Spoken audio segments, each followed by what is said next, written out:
Lisa, what about you?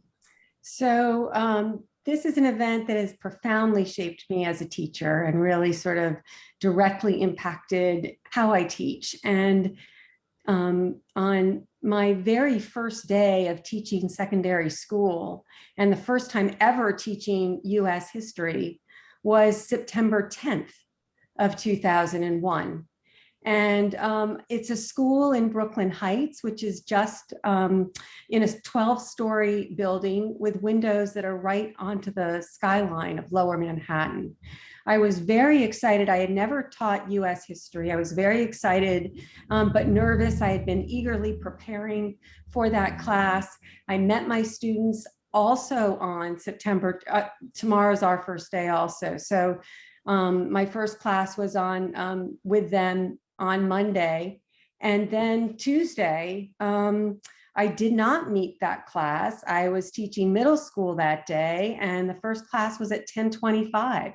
So I was upstairs just preparing, and the middle school office and the copy center looked right onto the skyline. And so I saw the second plane go into the South Tower.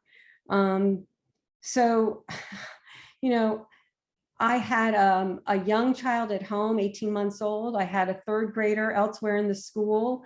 I had just moved to Brooklyn. A few students also had commuted from Manhattan. So my impulse was to gather up those students, get them to my new temporary apartment, an apartment that my kids called the hallway.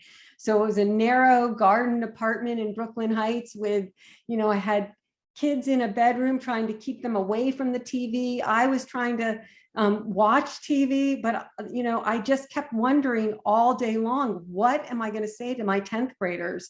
So I was hearing these announcers describe, this is just like Pearl Harbor. I hadn't gotten that far in my preparation yet.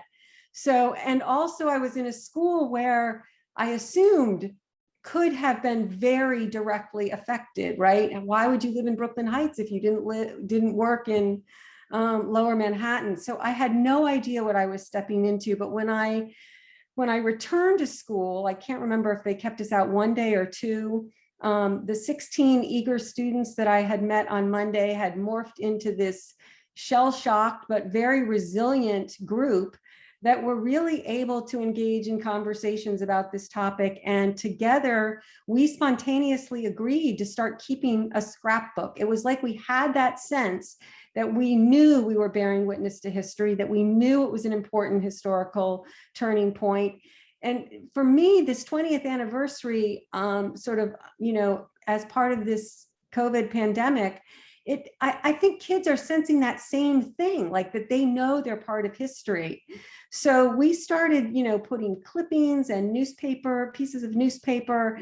A girl, a 10th grader, floating into her garden in Brooklyn Heights was a piece of charred page from a law book.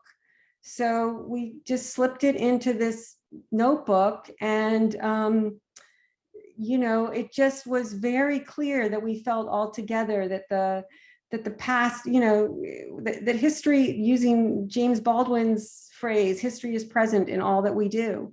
And it was totally clear. And ever since then, I just sort of have felt like that is really my role as a teacher, right? To establish meaningful connections between the past and the present, to help students connect directly and personally with their study of history, and to, heighten that curiosity and cultivate critical thinking. So this is really often a starting point for my year.